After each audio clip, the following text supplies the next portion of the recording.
But government যদি transparent হন, রাজনীতিবিদরা সবাই যদি ট্রান্সপারেন্ট হন, সব পলিটিক্যাল লিডারের নেতারা যদি ট্রান্সপারেন্ট হন, এখানে বিরোধ হওয়ার কিছু নাই। কারণ হচ্ছে রবি ঠাকুর আর নজরুল যখন একসাথে বসে এখানে লড়াই হয় না, কিন্তু রাজ্জাকের সাথে রবি ঠাকুরের বসায় দেন, দেখবেন মারামারি হবে। বাংলাদেশের ক্ষমতার পালাবদল বহুত হয়েছে না? পালায় গেছে কে? এক শেখ হাসিনা। সংবিধানকে আপনাকে পারমিশন দেয় যে আপনি ক্ষমতা থেকে চলে যাবেন, আপনার সাংবিধানিক দায়িত্ব বুঝাই দিয়ে যেতে হবে আপনাকে। কিন্তু অপারেশন করতে গিয়ে দেখে ইট ইজ টেকিং 4, 5, 7 আওয়ার্স। তার মানে পরবর্তী মুহূর্ত আপনার জন্য কি আসতেছে আপনি আমি তা জানি না। প্রশ্ন হচ্ছে যে কথাগুলা রনি ভাই যেমন একটা কথা বলল, এই যে যারা ক্ষমতা আসছে এখন একটা মজা পাইছে, ক্ষমতাটা কিন্তু দায়িত্বশীল লোকের জন্য মজার নয়, দায়িত্বের। এখন ইউনূস সরকারের প্রতি সেই দাবি তো সবারই ছিল, আশা ছিল সবার। উনি দেবতা না, ইউনূস সাহেব অনেক কিছু, উনি নোবেল বিজয় করছেন, ইয়ে করছেন, ভালো মানুষ হতে পারেন, কিন্তু দেবতা তো না, ভুল তো তার হতেই পারে। কিন্তু প্রশ্ন হচ্ছে, আমি রনিবেকে একটা প্রশ্ন করি যদি, যে আজকে যে সরকারটা 5ই আগস্ট অন্তত যে সরকারকে সবাই সহযোগিতা করছে, কোনো ডাউট নাই, 5ই আগস্টে এই সরকারকে তো সবাই সহযোগিতা, 8ই আগস্ট থেকে 8ই আগস্টে হইল, 5ই আগস্টের পরে এই সমস্ত রাজনীতিবিদগুলো কিন্তু বিগত 12 বছর আওয়ামী লীগের বিরোধিতা করছে, তাকে ক্ষমতাচ্যুত করার জন্য আন্দোলন, শুধু আন্দোলন করছে, ওই তো আন্দোলন করছে, বিরোধিতা করছে, সবকিছু করছে। তা সত্ত্বেও সে 15 বছর ক্ষমতায় ছিল। আপনি বিরোধিতা করা সত্ত্বেও 15 বছর ক্ষমতায় ছিল, আর সহযোগিতা করা সত্ত্বেও সে 12 মাসে তালমাতাল। মানে আমি বুঝাইতে চাচ্ছি এটা কোন সহযোগিতার নমুনাটা কি? আপনি সহযোগিতা করে 12 মাস রাখতে পারতেছেন না, সব এলোমেলো হয়ে যেতেছে। আর 12 বছর বিরোধিতা করছেন যাদের, তারা 15 বছর কমফোর্টেবলি ক্ষমতায় রয়েছে। এতে যে মানুষ মারতে সেগুলো এখন ইম্যাটেরিয়াল হয়ে গেছে। এখন আপনি আসেন যে নির্বাচন চায়, কেন চায়? যারা চায় তারা কেন চায়? যারা চায় না তারা কেন চায় না? নির্বাচনের যারা চাচ্ছে অপরাধ না, নির্বাচন চাওয়া একেবারেই অপরাধ না গণতান্ত্রিক দেশে। আপনি গণতান্ত্রিক প্রক্রিয়ায় ক্ষমতায় থাকবেন, এটাই স্বাভাবিক। কিন্তু আপনি যে নির্বাচনটা চাচ্ছেন ক্ষমতায় যাওয়ার উদ্দেশ্যে, কিন্তু পাশাপাশি আপনার এই উদ্দেশ্যটাও থাকতে হবে যে আমি সুষ্ঠু নির্বাচনের মাধ্যমে ক্ষমতায় যাব, সুষ্ঠু নির্বাচনের মাধ্যমে ক্ষমতায় যাব, এই চাওয়াটাও থাকা উচিত। সেই চাওয়াটা কি নাই? সেটা বলছি। এখন সে চাওয়াটা আমি তো বলতে পারবো না, কিন্তু জামাত ইসলামের আমির বলতেছে দেশে এমন, মানে এখন যে বর্তমান পরিস্থিতিতে কিসের নির্বাচন, কিসের নির্বাচন? তাহলে এই কোশ্চেন মার্কটা তো সে করছে। তারটা যদি আমি ধরি, সে তো মাঠে রাজনীতি করছে, আমি করতেছি না, সে তো করতেছে। He has raised A question. On the other hand, আমি যদি সাধারণ লোক হিসাবে দেখি, আপনি কিন্তু বিগত দিনগুলো যারা নির্বাচনে যায়নি কিংবা গিয়া হোঁচট খাইছে, তাদের কিন্তু একটাই ছিল যে level playing field. Level playing field কিন্তু বাংলাদেশের নির্বাচন সবসময় একটা বড় ইস্যু। এই প্রশাসন দীর্ঘ 3টা নির্বাচনের পিছনের 8 বাদ দিলাম, 14, 18, 24-এ লেভেল প্লেইং ফিল্ড দিতে পারেনি। তোলে রাজনৈতিক দল বিএনপি প্রশ্ন তুলেছে যে এটা নিয়ে এখন নির্বাচনে টালবাহানা করা হচ্ছে, তাদের তো খুব অযৌক্তিক। না, নির্বাচনের জন্য তালবাহানা এই সরকার করছে কি না, এই তো কথা। আপনি আজকে এই মুহূর্তে যে নির্বাচনটা, এই জাস্ট এই মুহূর্তে আপনি নির্বাচন দেন, আমি এই সরকারের ব্যাপারে নিশ্চিত আপনাকে কয়েকটা কথা বলি। আমার ধারণা, আমারটা অ্যাবসলিউট নাও হতে পারে, এই সরকার কোনো সাংবিধানিক সরকার না। এই সরকারের যে বর্ণনাটা সে সংবিধানে নাই। তিনি অন্তর্বর্তীকালীন সরকার, সংবিধানে নাই। সংবিধানে 2টো সরকার আছে, একটা হলো সংসদ প্রতিনিধি নির্বাচনের মাধ্যমে, আর একটা হলো তত্ত্বাবধায়ক সরকার। এই অন্তর্বর্তীকালীন সরকার সংবিধানে নাই এবং তার কোনো কমিটমেন্ট নাই, তার কোনো মেয়াদ নাই। কিন্তু উনি একটা মেয়াদ বহু আগে দিয়ে দিছেন, ডিসেম্বর থেকে জুন এর ভিতরে উনি নির্বাচন দিয়ে চলে যাবেন। সেখানে আবার কথা আছে, বলছে অল্প সংস্কার চাইলে ডিসেম্বরে, বেশি চাইলে জুনে। এখন ডিসেম্বর থেকে ফেব্রুয়ারি মাঝামাঝি সময় মাত্র 1.5 মাস। তাহলে কোন সংস্কারে যাচ্ছে? কোন সংস্কারে যাচ্ছে? ডিসেম্বরে তো নির্বাচন দেওয়ার কথা যদি অল্প চায়, কিন্তু সেখানে ফেব্রুয়ারি 15 যদি নির্বাচন হয়, তর্কের ক্ষেত্রে ধরে নেই, তাহলে এই ফেব্রুয়ারি 15 পর্যন্ত কোনটা হবে? অল্প একটু বেশি।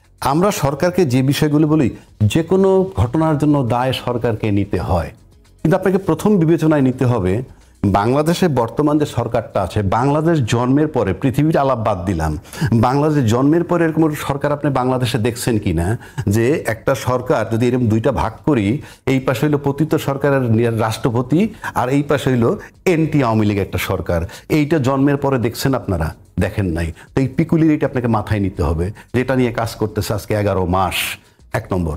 2 নম্বর, আপনি কি দেখছেন আমাদের দেশে সেগুলো ঠিক করছে না কেন? ঠিক করবেন কিভাবে? আপনি যে কোঅপারেশন বললাম না একটু আগে, ইউনিট সরকারকে সবাই কোঅপারেট করতেছে, তাতে সে 11 মাসে তালমাতাল। এটাকে বলে কোন কোঅপারেশন?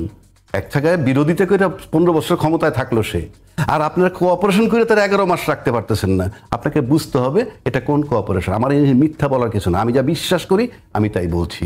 কারণ আপনি এটা দেখেন না যে ওই পাশে তো আওয়ামী লীগ রাষ্ট্রপ্রধান আর এই পাশে এনটি আওয়ামী লীগ বসে আছে, আপনি এটা কিভাবে মিলাবেন? 1। 2, আমাদের দেশে শাহাবুদ্দিন সাহেব টেক ওভার করছিল, আমাদের দেশে লতিফুর রহমান নির্বাচন করছে, ওই যে যেটাকে বলে তত্ত্বাবধায়ক সভার 3 মাস 6 মাসে নির্বাচন করে যেটা গেছে। তারা ছিল কোথায়? আসছিল জাস্ট সরকার বলতে যাবো যে সে লোকগুলো চলে গেছে, টোটালটা সাজানো ছিল। আপনি এসে বসেছেন, নির্বাচন দিয়ে চলে গেছেন। আর এবার কি হয়েছে? অর্ধেক তো বললামই আওয়ামী লীগ আছে, তারপরে কি বাইতুল মালের খতিব পলাতক, বাংলাদেশের গভর্নর পলাতক, বিচারপতিরা পলাতক, 626 জন ক্যান্টনমেন্ট আশ্রয় নেওয়া। এ কোন দেশ? আপনি সেই দেশে চট করে চাইতেছেন। আবার এই বেনজির বলেন, আজিজ সাহেব বলেন, বেনজির সাহেব বলে গেছে আমাদের 90% পুলিশ এখনো আওয়ামী লীগের, প্রকাশ্য সেইগুলা। তা আপনি কি করবেন? 16 বছর যারা নিয়োগ দিছে সেই লোকগুলো আপনি কোথায় বদল করবেন? 1 তলাটা 2 তলায়, 2 তলাটা 7 তলায়, 7 তলাটা 9 তলায়, লোক তো সেই একই। কোথায় আছেন আপনি? আপনি তো সবকিছু কনসিডার করতে হবে। তারপরে আপনি বলেন, এই যে কত কনফিউজিং কথাবার্তা, কত কন্ট্রাডিক্টরি। আলী রিয়াজ বসছেন ঐক্যমত্যের ইয়েতে, উনি কে? বিদেশি নাগরিক। এই বিতর্ক আছে। তো বিদেশি নাগরিক যখন চালাইতে পারবে না, বিদেশি নাগরিকের আলোচনায় যাচ্ছেন কেন? ওয়াই আপনি যাচ্ছেন কেন? মেক ইউর সেলফ ডিটারমাইন্ড, আমি যাবো না। আপনি যদি ওইটাই মনে করেন তাহলে বিদেশি নাগরিক অধীনে যাচ্ছেন কেন? একদিকে বিদেশি নাগরিক বলতেছেন, আবার যাচ্ছেন। এইদিকে ধরেন বাংলাদেশের সবচেয়ে বড় স্টেক হোল্ডার যে দলটা রাজনৈতিক, তারা এখানে বলতেছে অমুক 2 জন উপদেষ্টার এবং খলিলুর রহমান সাহেবের পদত্যাগ চাই। আবার লন্ডনে গিয়ে সেই খলিলুর রহমান তাদের যে মাথা, সবচেয়ে বড় মাথাটা, তাকে রিসিভ করে এবং সেটাকে একসেপ্ট করতেছে, এন্ডোর্স করতেছেন। তাহলে আপনি কি করবেন? আপনি এটা সামাল দিবেন কিভাবে? এই সরকার আসার পর 200 আন্দোলন হয়েছে, এই সরকার আসার পর সরকারি কর্মচারী আন্দোলন হয়েছে। কোন রাজনীতিবিদ মাঠে নেমে বলছে এই মিয়া এত নির্বাচিত সরকার না, তোমরা কেন তাকে ডিস্টার্ব করছো? একটা নির্বাচন দেওয়ার জন্য সুযোগ দাও। আর তারা আসার পর যে আন্দোলনগুলো করছে, এটা তো এই সরকারের ক্রিয়েশন না, এটা তো আগের দাবি দেওয়া, তাদের নিয়ে আসছে এই সরকারের সময়। আমরা কিন্তু কেউ বলি নাই যে ভাই তোমরা কেউ ডিস্টার্ব করো না, ওনাকে সুস্থ মস্ত কাজ করতে দাও, একটা নির্বাচন দিয়েছো, কেউ বলি নেই। আমরা মুখে আমরা যতই বলি, কোনো রাজনৈতিক দল এটা বলে নাই।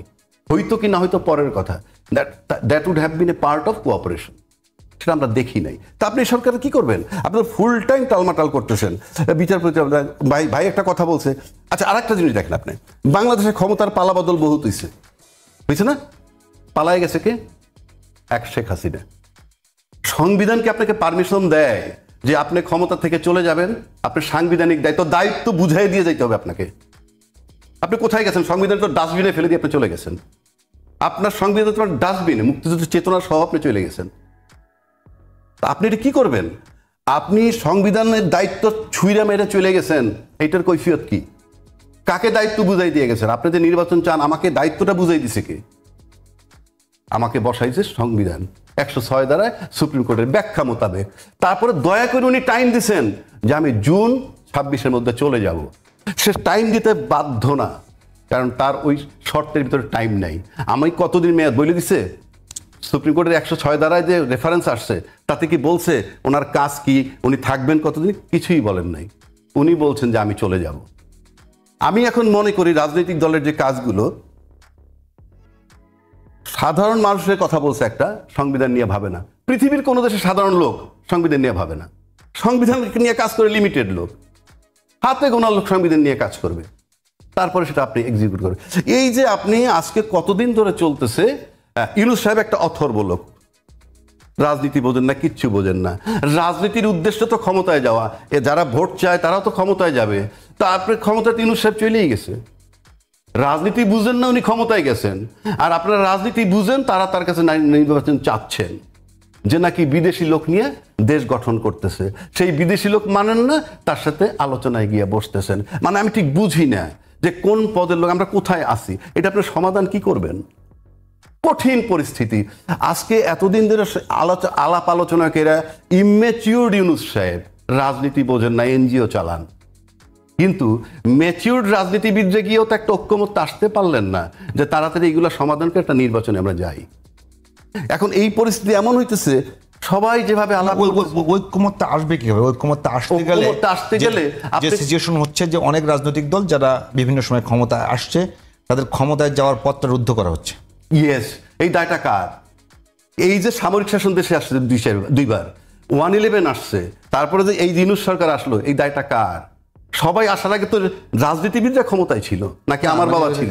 একটা বলবেন যে ওই যে ঐক্যমত হচ্ছে না, সবাই তো রাজনীতিবিদ। যদি এই মুহূর্তে বাংলাদেশের সব দাবি অনুযায়ী পিয়ার পদ্ধতিতে নির্বাচনটা হয়, তাহলে তো বাংলাদেশে এই মুহূর্তে যারা আছে কেউ সংখ্যাগরিষ্ঠতা পাবে না। সংখ্যাগরিষ্ঠতা মানে বেশ ভালো বলেন। 2 নম্বর কথা হচ্ছে আওয়ামী লীগের যদি ভোট আপনি মিনিমাম ধরেন, একসময় তো 40 উপরে গেছে তারা, এখন তো 25 বা 20% নিচে দিবেন না। তো তারা যদি কোনো একটা দলের আন্ডারে গিয়ে ঐক্যবদ্ধ হয়, তার মানে তারা সিট পাচ্ছে 25% পারলে 75 জন, তার মানে আওয়ামী লীগ ঢুকে যাচ্ছে না? সেইটার আনসার তো আমি দিব না। It should be decide by the politicians whether they want Awami League or not. পিয়ার পদ্ধতি না আপনি বলবেন এখন পিয়ার পদ্ধতি, যেটা পিয়ার পদ্ধতির সুবিধা অসুবিধা আছে।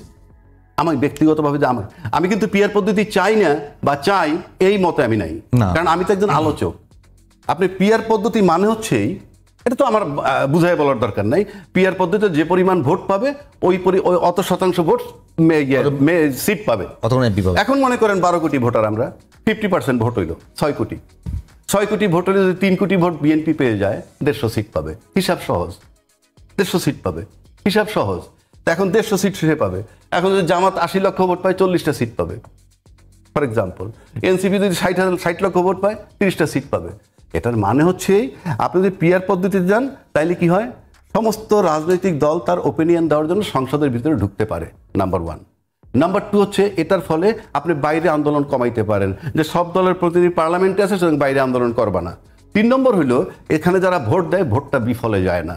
কারণ আমি ভোট দেওয়ার মানেই হচ্ছেই আমি যে দলে ভোট দিলাম তার কেউ না কেউ প্রতিনিধি হিসাবে যাবে।